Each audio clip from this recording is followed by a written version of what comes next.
출애굽기 말씀입니다. 출애굽기 28장 9절에서 14절까지 말씀. 출애굽기 28장 9절에서 14절까지 말씀.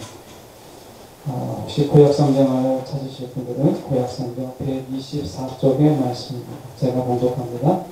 포마노 2개를 가져다가 그 위에 이스라엘 아들들의 이름을 새기되 그들의 나이대로 6 이름을 한 보석에 나머지 6 이름은 다른 보석에 새기라.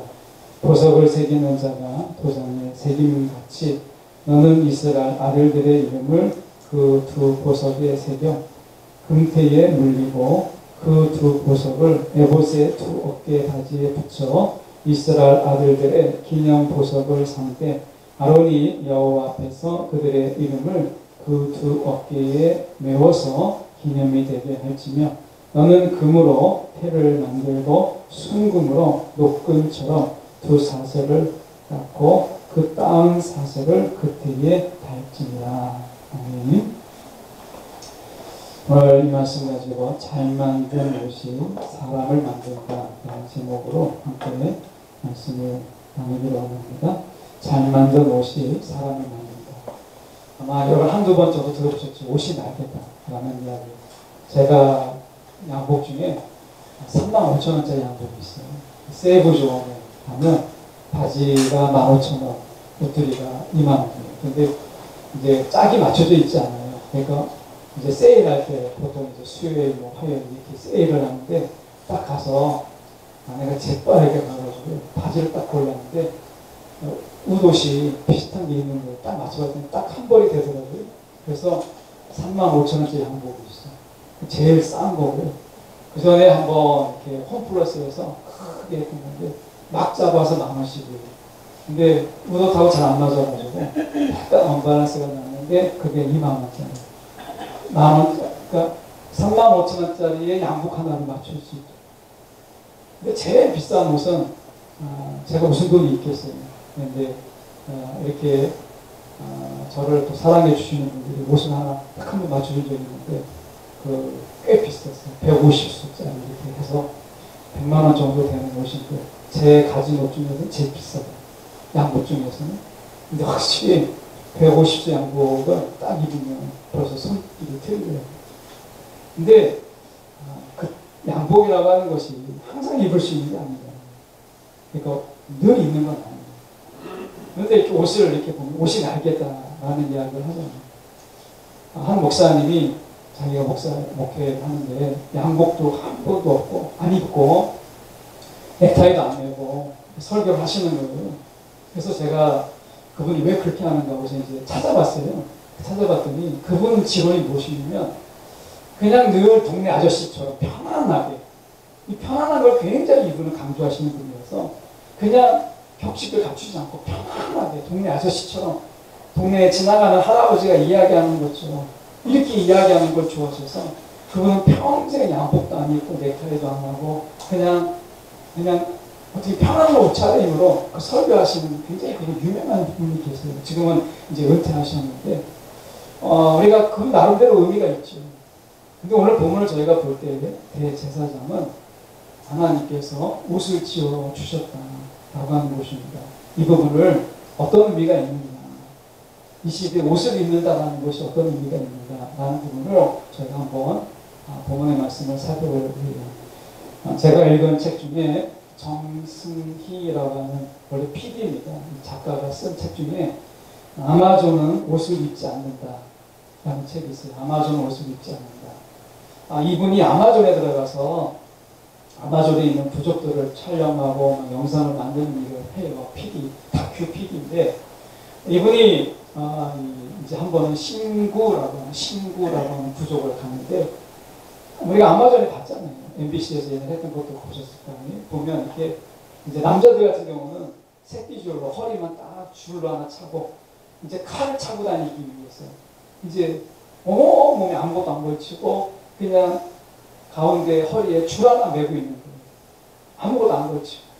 여자분들도 새끼줄 하나 딱 메고 있는데 이제 애들 콧물 닦아주고 뭐 닦기 위해서 천 하나, 얇은 천 하나, 속에 다 비치는 천 하나를 두르고 사는 거예요. 근데 이들이 옷을 입지 않는 이유가, 물론 옷이 없기 때문에 그렇긴 하겠죠. 그런데 이분들이 나름대로 뭐라고 얘기하냐면, 이 정승희 PD 책에 보면 이렇게 얘기했어요. 자기들이 옷을 입지 않는 이유. 그것은 뭐라고 얘기했냐면, 몸이 가장 아름다운 옷이라고 생각하기 때문에 그렇다는 거예요. 몸이 가장 아름다운 옷이라는 거예요. 그리고 자기 있는 모습을 그대로 드러내는 것이 너무 좋기 때문에 자기들 옷을 입지 않는다는 거예요. 그래서 이 정승희 PD가 이 책의 끝에 쪽에 가면은 자기도 촬영하다가 그들의 자유함과 그들의 있는 그대로를 드러내는 모습이 너무 좋아서 그들 속에서 옷을 입고 있다라는 너무 미안하니까 나중에 이분도 옷을 다 벗고 그리고 나서 같이 어울려요. 촬영은 아니죠. 촬영은 끝나고 이제 나중에 같이 그분들과 어울리는 시간을 가져요. 근데 그 해방감과 그 자유 그리고 어떻게 보면 그 속에서 가지고 있는 나의 있는 모습 그대로를 보여준다는 게 너무 좋아가지고 잊을 수 없더라는 거예요. 그 발가벗음에 대해서 그분이 이제 그렇게 책을 썼는데 여러분 우리가 살면서 옷을 입잖아요. 여러분도 다 옷을 입고 저도 옷을 입고 우리가 옷을 입는데 에덴 동산으로 돌아가서 보면 에덴 동산에서는 아담도 그렇고 하와도 그렇고 옷을 입지 않았어요. 그런데 부끄럽지 않았다. 이렇게 이야기해요. 우리는 에덴 동산에서 그들이 선악을 알게 하는 나무의 열매를 먹고 나서 그들은 결국 눈이 밝아져서 그들이 이제 부끄러움을 가지고 하나님 앞에 낯을 피하고 이렇게 됐잖아요. 하나님이 그래서 그들을 어떻게 했어요? 처음으로 옷이라고 하는 것을 지어줬어요. 그게 가죽 옷이죠. 근데 우리는 그게 창세기에 보면 아담과 하와에게 처음 지어준 옷이 이제 에덴에서 추방될 때 가죽 옷을 입히는 것이 처음 옷이라고 생각을 하는데 가만히 생각해 보면 그렇지 않더라고요. 제가 창세기를 다시 보고 이제 제가 통독을 하면서 또 보고 이렇게 다시 보니까 에덴 동산에서 하나님이 처음 지어준 옷이 가죽 옷이 아니라는 생각이 들어요. 왜냐하면 하나님이 에덴 동산에서 처음 지어준 옷은 보이지 않는 옷이에요. 하나님의 형상이라는 옷을 입혀주고 그들 속에. 그래서 그들이 입은 옷이 무엇이냐면 하나님을 드러내는 거예요. 지금 대제사장이 옷을 입었는데 대제사장이 입은 옷은 굉장히 화려하고 그리고 아름답고 그러면서도 어떻게 보면 그들이 거룩함을 드러내는 옷을 지어줬어요. 이 제사장의 옷은. 왜 그랬을까요?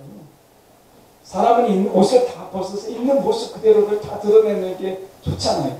더군다나 하나님이 히브리서 말씀을 통해서 보면 히브리서 4장 13절에 이렇게 말씀하거든요. 하나님 앞에는 아무 피조물도 숨겨진 것이 없고 모든 것이 그의 앞에 벌거숭이로 드러나 있다. 우리는 하나님 앞에서 벌거숭이잖아요. 아무것도 숨길 게 없어요. 숨길 수가 없잖아요. 그냥 벌거숭이. 저와 여러분이 옷을 입고 있지만 이것은 사람의 눈앞에서 옷을 입은 거지 하나님 앞에서는요 옷을 입었다라고 하는 것은 아무런 의미가 없어요. 다 우리는 벌거숭이에요. 그냥 그럴듯한 옷을 입었어도 사실은 하나님 앞에서는 다 그냥 벌거숭이인 거예요. 근데 대제사장님은 옷을 입혔어요. 그것도 굉장히 고급스럽게 옷을 입혔어요. 왜 그러느냐? 대제사장은 하나님을 사람들에게 드러내는 자이기 때문에 그래요. 하나님을 사람들 앞에서 드러내는 자. 그래서 하나님의 거룩을 드러내야 되고요. 하나님의 위엄과 영광을 드러내야 되고 하나님의 아름다움을 드러내야 돼요. 그래서 대제사장의 옷이 그렇게 고급스럽고 아름답고 때로는 그 하나님의 위엄을 드러내기 위해서 위엄이 가득한 옷으로 지어져 있어요. 지금으로 보면 그저 그냥 앞치마나 큰 거 두른 것에 불과하지만 당시로서의 소재와 그리고 그 옷감과 그들이 가지고 있는 것을 본다면 이것은 굉장히 위엄이 넘치는 옷이에요. 지금 디자인으로 보면 별거 아니죠. 내가 한 주석을 보니까 이 대사장이 입은 옷에 대해서 평가하기를 그냥 앞치마나 두른 정도다 이렇게 전화시키는 주석도 있는데 그렇지 않습니다. 이들이 이 대제사장이 입은 옷은 하나님의 위엄과 하나님의 아름다움, 거룩함을 드러내는 그런 옷이 당시 그런 옷이었다는 거죠. 그럼 왜 그랬겠어요? 하나님께서 하나님을 대표하고 하나님을 나타내기 때문에. 에덴 동산에서 아담과 하와는요, 그냥 아담과 하와가 아니에요. 에덴 동산에서 아담과 하와는 모든 피조물 가운데 하나님을 드러내는 자들. 그래서 하나님의 형상이라는 옷을 그들에게 입혀주신 거예요. 그래서 그들은요, 벗었지만 부끄럽지 않았어요. 하나님의 형상을 입었기 때문에. 하나님의 형품을 드러내고, 하나님의 인격을 드러내고, 하나님의 영광을 드러내고, 하나님의 위엄을 드러내는 삶이었기 때문에, 사람은요, 옷을 가지고 그 사람의 삶이 드러나는 게 아니라 그 사람의 삶으로 하나님을 드러내는 거잖아요. 아담과 하와는 말과 행동과 어느 것 하나가 다 하나님을 드러내지 않는 게 하나도 없었어요. 그래서 그들은 전혀 부끄럽지가 않은 거예요. 모든 피조물 앞에서 부끄럽지가 않았어요. 사실 그들을 부끄럽게 한 것은 옷이 입었다 안 입었다가 아니라 그들은 사실은 죄를 범했기 때문에 죄가 그들이 가진 옷을 벗어벗긴 거예요. 하나님의 형상이라는 옷을 벗어벗기니까 비로소 부끄럽게 되었다라고 이야기를 해요. 저와 마찬가지예요. 여러분, 우리가 옷을 입었다고 해도 하나님의 형상이라는 옷을 벗어벗기면 그 사람이 부끄러운 거예요. 그 사람이. 옷을 아무리 화려하게 입어도 하나님의 형상이라는 옷을 벗어벗기지 않으면 다 부끄러운 거예요. 9절에 보면 호마노라고 하는 것인데 이게 금강석인데요. 다른 성경은 금강석에 되어 있는데 여기에 이스라엘 아들들의 이름을 새깁니다. 6지파 해가지고 양쪽에 2개를 만들어요. 그리고 12절에 보면 기념보석 삼으라 이렇게 되어 있는데 이건 기억의 돌들이라고 하는 히브리 원어로 되어 있어요. 기억의 돌들. 저는 이렇게 군대 장교가 다닌 건 아니지만 장교 인간식에 한번 간 적이 있어요. 장교 인간식. 보통 이제 ROTC나 이제 장교들이 진급할 때 그러게 됐잖아요. 제가 군대에서 인사행정을 하다 보니까 이제 그런 인간식도 이제 보고 하는데 보면 어떻게 그 TV에도 보잖아요. 대통령이 딱 되면 여기다가 딱 별 하나 달아주고 뭐 이렇게 달아주고. 제가 부대에 있을 때 연대장이셨던 분이 별 하나를 딱 다는데 부대에서 얼마나 큰 잔치를 벌여주는지 영광급에서 이제 별자리가 딱 되면 장군이거든요. 그러니까 26가지가 바뀌어요. 영광 대령에서 이제 소장이 딱 되면 별 하나를 딱 달면 26가지가 바뀝니다. 벽뒤에 있는 무늬부터 바뀌기 시작해서 이제 26가지가 바뀌어요. 근데 별 하나를 가운데 이 어깨를 딱 달면요. 그 어깨가 얼마나 눈이 부시는지 전혀 다릅니다. 그러니까 어깨에 맞다는 이야기는 자랑이고 영광이고 그리고 이것은 드러내는 거예요. 하나님이 이스라엘 백성들을 하나님이 대제사장 하나님을 드러내시는 옷이잖아요. 대제사장이 입은 옷은요 그냥 제사장의 옷이 아니라 그냥 예복이 아니라 하나님을 드러내는 옷이라는 거예요. 대제사장은 이제 하나님을 드러내는 자로 그 일을 감당하는 것이거든요. 그러니까 재판도 하잖아요. 하나님을 대신해서. 그러니까 그곳에 이스라엘 백성들의 이름을, 이스라엘 지파를 이름을 도장에 새기듯이 그 금강석에 새겨서 어깨에다가 붙이게 되었어요. 이 말은 이스라엘 백성들이 하나님이 보시기에 보석 같은 자들이라는 거예요. 보석. 얼마나 귀하겠습니까? 보석 같은 자들이라는 거예요. 저와 여러분이요, 우리가 이 세상에 볼 때는 별볼이 없는 사람처럼 우리가 그렇게 있어도 하나님의 보실 때는 여러분 우리가 어떤 자들이냐? 보석 같은 자들이다 라고 하는 거예요. 여러분 이것은요, 믿으면 정말 내가 보석 같은 인생을 하나님이 살게 하세요. 우리가 안타까운 것을 보시면 하나님의 말씀이 있을 때 우리가 보석이다, 뭐 존귀하다, 귀하다라고 하면 그냥 우리가 우리를 그냥 안위하기 위해서 만든 그냥 위로하기 위한 말들로 그냥 듣고 흘려버리는 게 너무 안타까워요. 그렇지 않거든요.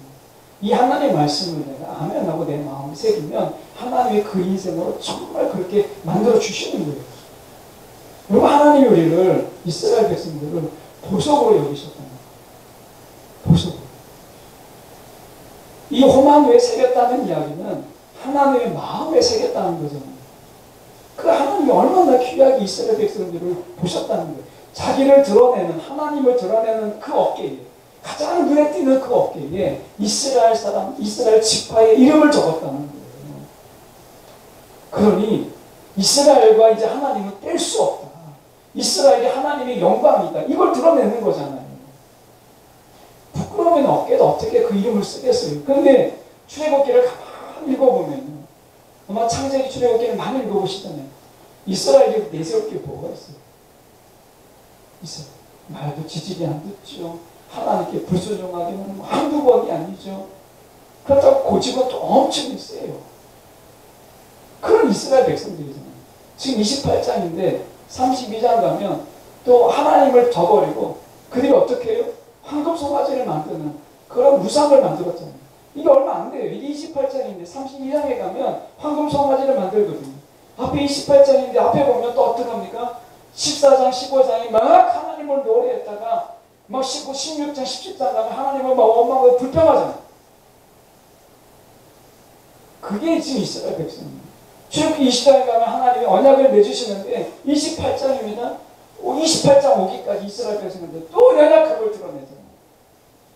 이스라엘이 출애굽기만 봐도 얼마나 모자라고 하나님 보시기에 얼마나 부족한지 우리가 봐도 그런데, 그런데 하나님이 그들을 어떻게 해요? 내 보석이다. 그래서 하나님을 드러내는 곳에 그들의 이름을 새기고 12지파의 이름을 새기고 그 옷을 다 대제사장이 입도록 하셨다는 것을 보면 하나님은 정말 이스라엘 사람들을 얼마나 사랑하셨는가, 얼마나 보석처럼 여겼는가를 우리가 알 수 있어요. 이건 형언할 수 없는 그런 하나님의 은혜잖아요. 이스라엘 백성들을 향해서. 그래서 우리가 보면 이렇게 이야기해요. 우리가 세상에서 우리가 보면 이거 우리가 입고 있는 옷들, 그게 3만 5천 원짜리든 100만 원짜리든 여러 옷을 입어도 우리가 여전히 세상에서 정말 하나님 입혀주시고 하시는 옷은 그 브랜드 옷이 아니더라고요. 정말 그래요. 어떨 경우에는 그냥 우리가 입는 옷, 여러분이 입고 있는 옷이 혹시 브랜드가 있든 아니든 그냥 편안하게 입든 아니면 고급스럽게 입든 간에 중요한 것은 하나님 앞에서 하나님이 정말 입혀주고 싶은 옷이 무엇이냐, 이게 중요하지 않겠어요? 하나님이 정말 입혀주고 싶은 옷이 무엇일까 라고 하는 부분이에요. 로이 헤슨이라고 하는 분이 룻기 강해를 썼어요. 근데 이분이 제목이 뭐냐면 당신의 옷자락으로 나를 덮으소서 라고 하는 이 책을 썼는데, 이 책에서 로이 헤슨이 어떤 이야기를 하냐면 이런 이야기를 합니다. 뭐 다른 이야기들은 룻기를 잘 아시니까. 그런데 로이 헤슨이 어떻게 이야기하냐면 하나님은 결코 우리의 실패한 인생을 실패한 채 끝내도록 내버려 두지 않으시는 구원자이시다. 실패한 대로 내버려 두지 않는다는 거예요. 이스라엘을 보면 그렇잖아요. 이스라엘을 왜 어깨에다 이름을 새겼어요? 왜 그들을 귀하게 봤어요? 그들이 실패한 채로 이 세상에서 그냥 천한 자로 내버려 두지 않는다는 거예요. 하나님은. 그리고 하나님은 어떻게 하느냐? 우리를 구원하시기 위해서 우리의 삶에 개입하시고, 출애굽 보십시오. 하나님의 개입이잖아요. 예수 그리스도는 우리가 발을 들여다 놓는 그 상황을 모두 선한 것으로 역전하시는 분이시다 라고 하는 거예요. 실패한 대로 내버려 두지 않으신다는 거예요. 하나님께서 우리의 삶에 개입하시고 우리의 놓여져 있는 상황을 역전시키는 하나님이시라는 거예요. 그게 나오미잖아요. 나오미가 어떻게 해요? 남편도 있고 그리고 자식들도 있어요. 아들 둘이나 있어요. 그런데 뭐 부러울 게 없는, 그런데 예루살렘에 기근이 있으니까 이제 이 기근을 좀 변하려고 모압 땅에 가죠. 모압 땅에 갔더니 모압 여인의 며느리들을 얻어요. 여기까지는 너무 좋았는데 하나님이 그를 치시니까 남편도 죽고 아들도 죽고 작은 아들까지 다 죽었어요. 그럴 때 어쩌면 나오미가 다 빼앗겼죠. 나오미가 원래 기쁨이란 뜻인데 그 기쁘지 않은 인생을 살게 된 거예요. 하나님이 이렇게 방치해줬습니까? 너 모압에 갔으니까 거기서 살아 하고 버려줬습니까? 아니잖아요. 하나님이 실패한 인생인 나오미를 기억하시고 예루살렘에 돌아왔을 때 그 며느리 우리가 룻을 통해서 어떻게 다 하나님이 채워주시죠. 그의 사랑함을 역전시키고 다시 기쁨의 인생을 만드시잖아요. 로이 헤스턴이 그것을 주목하면서 하나님은 그런 분이시다라고 하는 거예요. 여러분, 우리가 에덴에서 죄악으로 인해서 빼앗긴 옷이 있어요. 이것은 돈으로 살 수 없어요. 아무리 돈 비싼 명품을 사도요, 우리가 채워지지 않는 우리의 입이 있어요. 그 무언가가 있어요. 여러분, 옷을 입으면 막 뽀다구 나고 사람들 앞에서 막 자랑하게 되고 하니까 여러분, 비싼 옷, 좋은 옷 입으면요 괜히 자랑하고 싶어 하잖아요. 근데 우리가 이거 옷을 입지 않으면 정말 채워지지 않는 것이 있는데 그것이 무엇이냐면 그리스도의 옷이라고 합니다. 그리스도의 옷. 그래서 로마서 13장 4절에 보면 오직 주 예수 그리스도로 옷 입고 정욕을 위해 육신을 도모하지 말라. 그래서 우리에게 그리스도의 옷을 입으라고 이야기해요. 그리스도의 옷을 입으라. 근데 더 중요한 말씀은 갈라디아서 말씀입니다. 로마서에서는 그 그리스도의 옷을 입으라고 이야기하시는데 갈라디아서 3장 27절에는요 또 다른 이야기를 합니다. 그리스도를 옷으로 입은 사람. 너희는 어떤 사람들이냐? 그리스도를 옷으로 입은 사람들. 입을 옷이 아니라 그리스도를 입을 사람들이 아니라 이미 입었다라고 얘기해요. 저와 여러분은요 그리스도를 옷 입혀주셨어요. 옷 입혀주셨어요. 하나님을 드러내는 자로 대제사장이 그 예복을 통해서 하나님을 드러내는 자로 살았던 것처럼 우리가 왕같은 제사장으로 부름받은 우리가 예수를 드러내도록 그리스도로 옷 입혀주셨다는 거예요. 근데 제가 살면서 안타까운 게 뭐냐면 하나님께서 우리는 그리스도로 옷 입혀주셨는데 우리의 그곳에 우리의 옷을 더 덧붙이는 명품 옷을 막 덧붙이는 우리 그리스도의 옷을 입혀주셨는데 아담과 하와는 하나님의 옷을 입어도 부족함이 없었어요. 거기에서 부족함이 없었습니다. 에덴 동산에서 추위와 더위를 위해서 옷을 필요 없었어요. 하나님의 옷이 더위와 추위를 다 막아주셨고 그리고 가시 같은 거 다 막아주셨어요. 그러니까 이 에덴 동산에서는 하나님의 옷으로 충분했어요. 오늘 우리의 삶 속에서 이 땅이 에덴은 아니지만 하나님의 나라가 이미 이 땅에 도래했죠. 완성된 하나님의 나라는 아니지만 예수님께서 우리 가운데 그리스도의 옷을 입혀주심을 통해서 그 옷 하나면 이 세상을 능히 너희가 살아갈 수 있다 라고 말씀하신 거거든요. 그래서 갈라디아에서 그리스도의 옷을 입었다라고 이야기를 하는 거예요. 근데 문제가 뭐냐면 우리가 그리스도의 그 옷 위에 세상에 말하고 있는 명품, 강만한 거, 나를 자랑하고 싶은 옷을 자꾸 껴입는 거예요. 미련하게. 제가 노숙자를 이렇게 보려고 간 건 아니지만 노숙자들에게 옷을 나눠주는 행사가 있어서 참여한 적이 있어요. 겨울옷을 이렇게 나눠주려고 하는데 그분들이 옷 한 벌이니까 여름도 그 옷으로 지내고 겨울도 그 옷을 지내서 이 목대에 오시면 이 손에 떼가 얼마나 새까만지 반들반들 그래요. 옷이 그거 하나예요. 그걸 겨울을 지내는 거예요. 그 옷을 벗고 새 옷을 준다고 해도 그 옷을 버리지 못하고요. 그 옷을 버리지 못하는 거예요. 그 새 옷을 줬는데도 그 옷을 버리지 못하는 거예요. 가만히 생각해 우리의 모습 같더라고요. 그리스도 옷을 다 하나님 입혀주셨는데 우리의 때꿈을 걸어낸 그 지저분한 옷을 버리지 못하는 거예요. 그게 편하다고. 그러니까 어떻게 새 옷을 입어 주었는데 그 새 옷 위에 부정을 그러는 그 더러운 옷을 막 입는 것처럼 그리스도의 옷을 입혀주셨는데 우리가 그 위에 우리의 그 냄새나는 옷을 막 입는 거예요. 그러면서 나를 드러내며 살고 나의 탐욕과 나의 정욕과 나의 더러움을 드러내고 사는 거예요. 마태복음 13장 44절의 말씀에 보면 금은 부활을 발견한 후에 숨겨두고 기뻐하며 돌아가서 자기의 소유를 다 팔아 사는다 라고 얘기해요. 그걸 잘 알고 있는 천국의 비유죠. 여기서 말씀하고 있는 중요한 것은 우리가 금은 부활을 놓고 내 전부를 걸었다. 내가 전부를 걸어서 사는 곳이다. 천국은 그와 같다라고 하는 것이면 또 다른 비유니까 또 다른 의미가 있다고 저는 봐요. 그게 뭐냐면 보석은 드러나야 된다라고 합니다. 하나님의 보관법이에요. 한번 예를 들어볼까요? 2차 세계대전에 있을 때 이야기입니다. 송엔이라고 하는 사람이 보물이 숨긴 비밀이라는 책에서 이렇게 이야기해서 한 예화를 그가 담았거든요. 실화예요. 여러분 2차 세계대전 중에 독일의 전차 부대를 이끌었던 롬멜이라는 장군이 있습니다.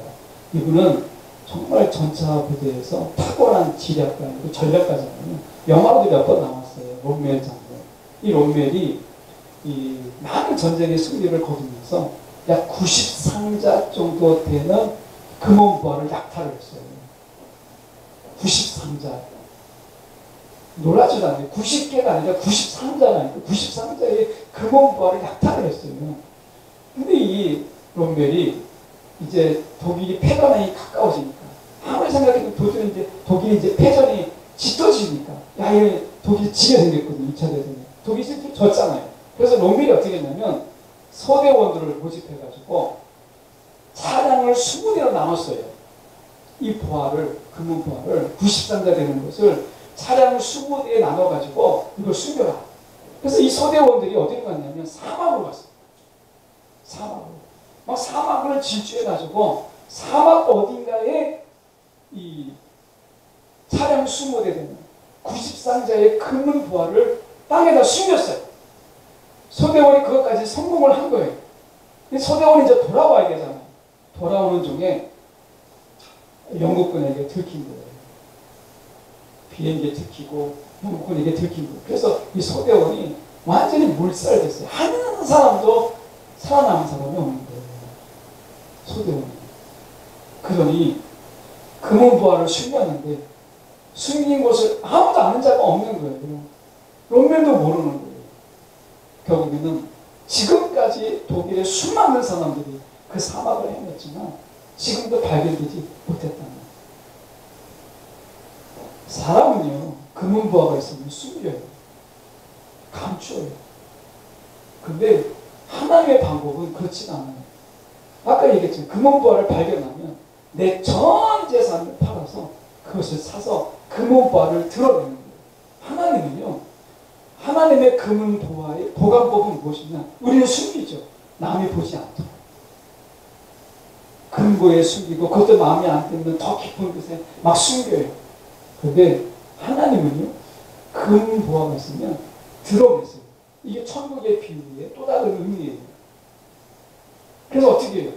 호마노, 하나님의 보석을 대제사장의 어깨에다가 두고 기념 보석으로 기억의 돌줄로 딱 놓는 거예요. 하나님은요, 자랑하셔요. 이 하나님의 금은 부활의 관리법을 드러내세요. 자랑하세요. 우리는 숨기지만 하나님은 보이세요. 사람들에게 보게 하세요. 이게 하나님의 금은 보석의 방법이에요. 하나님은요, 저와 여러분이 이 땅에 숨기지 않으십니다. 그건 하나님의, 우리가 한 달란트 가진 자가 땅속에 숨기죠. 그 하나님의 방법 아닙니다. 하나님은요, 금은 부활을 드러내세요. 빛 가운데 거하게 해서. 보석이 아름다운 것은요, 빛이 없으면 다 소용이 없어요. 어둠 속에서 보석이 무슨 의미가 있어요? 아니, 지하 탄광 속에 있는 이 다이아몬드가 무슨 의미가 있겠어요? 다이아몬드가 정말 아름다운 것은 빛이 있기 때문에 그래요. 빛 가운데서 빛나는 거잖아요. 하나님은 우리를 보석이라고 얘기했을 때 세상 가운데서 막 드러내시기를 원하시지 막 우리처럼 은둔하고 막 숨어있고 막 이렇게 되는 게 아니라 하나님 우리 가운데 원하시는 것은 은둔자가 아니에요. 숨어있는 자가 아닙니다. 빛 가운데 거하기를 원하시고 세상 가운데서 밝게 나오기를 원하시는 거예요. 대제사장을 보십시오. 그 옷을 입을 수 있는 사람은 딱 대제사장 하나예요.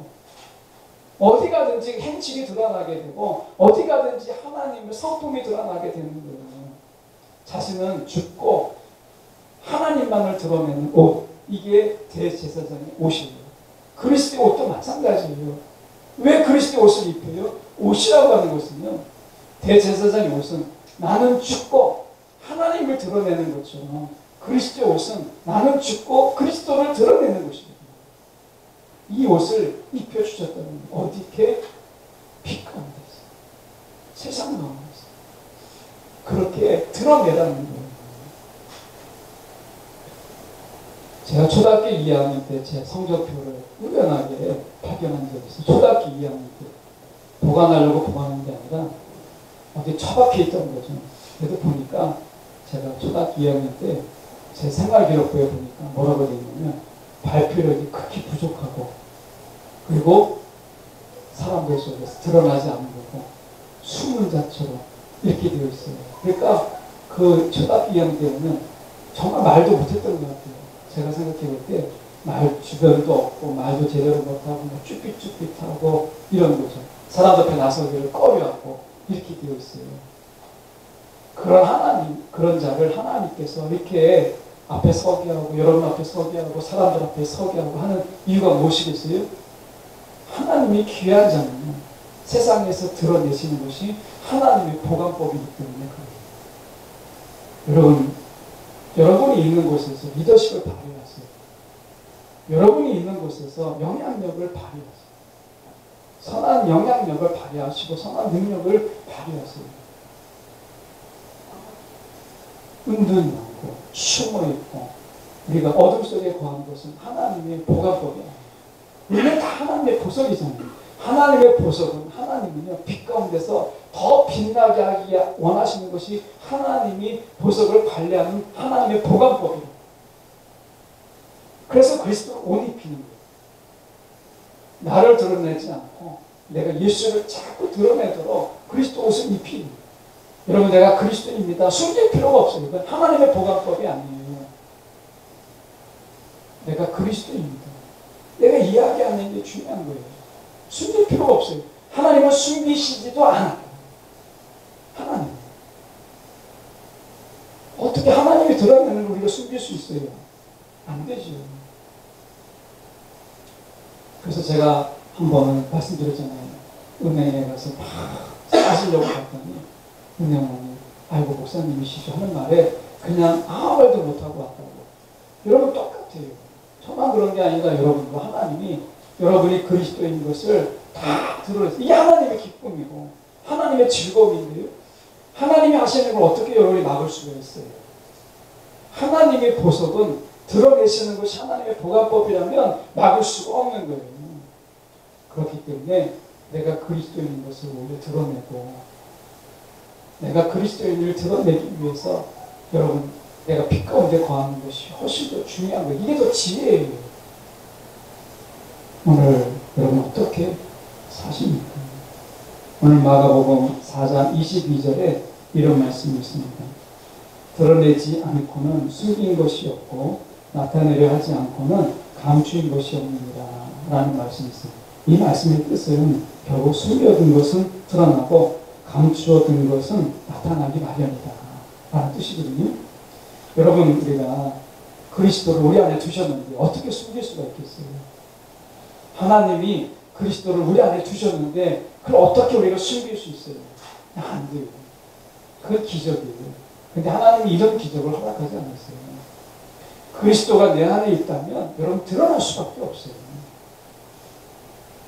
숨기지 말고 숨지 말고 내 안에 계신 예수 그리스도를 드러내는 일에 부끄러워하지 마세요. 히브리인들, 이스라엘 사람들 뭐 자랑할 게 있어요. 출애굽기만 봐도 너무나 현창한 민족이잖아요. 그런데도 불구하고 하나님이 그들을 그렇게 사랑해서 자신의 어깨에다가 이름을 새길 정도라면 그들을 자랑하고 싶은 그 정도인데도 하나님이 그들을 자랑할 정도면 우리는 하나님이 얼마나 자랑하고 싶겠어요. 하나님. 그래서 여러분 하나님의 옷값을 하십시오. 하나님의 옷값을. 하나님의 옷값에 미치지 못한 자가 아니라 하나님의 옷값을 하라는 대제사장이 하나님이 옷을 만들어줬을 때 그 옷값을 하는 자가 좋은 대제사장이죠. 하나님이 지어주신 옷값을 하세요. 옷값을. 그것만 해도 여러분 귀한 인생입니다. 오늘 하나님이 우리가 우리에게 말씀하시는 것이 저는 이런 생각을 한번 해봤어요. 어떻게 보면 대제사장라는 것이 누굴까? 제가 만든 말이지만 대놓고 그리스도를 드러내는 자. 그게 대제사장. 대놓고 하나님을 드러내는 자. 여러분 우리가 왕같은 제사장으로 부름받았잖아요. 그리스도 옷을 입혀주셨잖아요. 세상 속에서 마음껏 예수를 드러내는 자로 살아라 라고 말씀하신 거잖아요. 뭘 숨기실 게 있겠어요. 다시 아마존의 그 신구 부족으로 돌아가요. 그들은 벗음으로 인해서 자신을 드러낸다고 이야기했어요. 우리는 입음으로 인해서 주님을 드러내는 자. 근데 그리스도의 옷을 입으려고 보니까 저도 가만히 생각해 보니까 그리스도의 옷을 입으려면 내 옷을 벗어야 돼요. 내 옷을 벗지 않고서는 그리스도의 옷을 입을 수가 없어요. 욕심 많은 이런 노숙자들은요, 이 중고 옷을, 새 옷은 아니에요. 제가 가져다 준 것은 그때 팀에서 이 중고 옷을 이제 가져다가 겨울옷을 입지 않는 것 같은 거, 맞지 않는 거 이런 걸 가져다 주면 그들이 자기 허름한 옷을 보라고 큰 비닐 같은 데다가 걷거든요.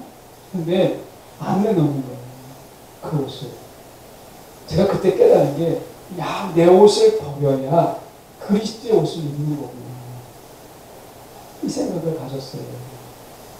여러분, 우리가 그리스도의 옷을 입혀주시기를 원하시잖아요. 아니, 입었다고 이야기하잖아요. 그렇다면 내 옷은 없는 거예요. 내 옷을 버렸던 옷을 다시 주워입지 말라는 거예요. 그리스도를 드러내는 자로 사는 거예요.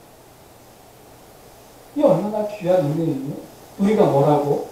하나님이 주님을 드러내는 자로 불러주셨다는 거예요. 오늘 말씀에 이렇게 말씀하면 제가 12절의 말씀에 보면 그 두 보석을 에봇의 두 어깨 바지에 붙여 이스라엘 아들들의 기념 보석을 삼 때에 아론이 여호와 앞에서 그들의 이름을 그 두 어깨에 메워서 기념이 되게 할지니 하나님 앞에서 그 이름이 얼마나 기쁨으로 하나님이 그 이름들을 보는 것만으로도 하나님이 기뻐하시는 이름이라는 거잖아요. 오늘 저와 여러분이 하나님이 보시기만 해도 기뻐하시는 자들이죠.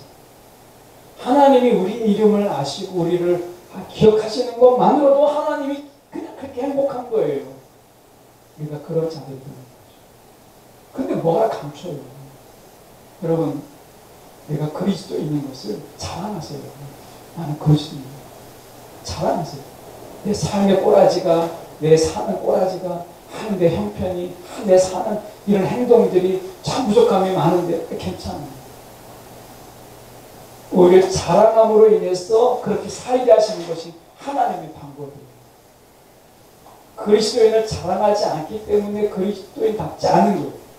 그리스도를 자랑하면요, 자랑하는 자의 삶을 하나님이 맞게, 걸맞게 살게 하시는 분이세요.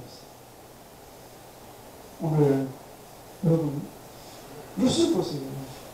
하나님을, 나의 하나님을 삼는다고 하니까, 아니, 자기 남편도 죽고, 지금 시어머니는 가진 게 없는데, 이 루시, 하나님의, 나의 하나님, 어머니 하나님을 나의 하나님을 삼겠다고 하니까, 하나님이 그의 인생을 정말 하나님을 아는 자로 그렇게 만들어 주시잖아요. 복 주시잖아요.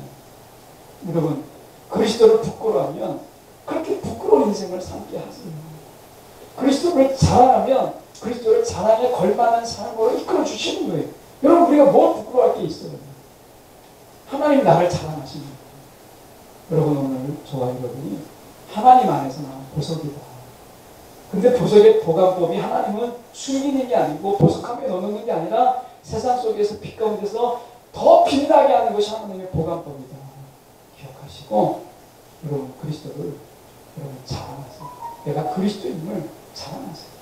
이게 하나님의 보관법이에요. 세상 속에 자꾸 드러내게 하시는 거예요. 저와 여러분을 숨겨두고 계시고 싶지 않다. 하나님, 세상 속에서 자꾸 자랑하고 싶다는 거예요. 여러분, 하나님의 자랑이 되십시오.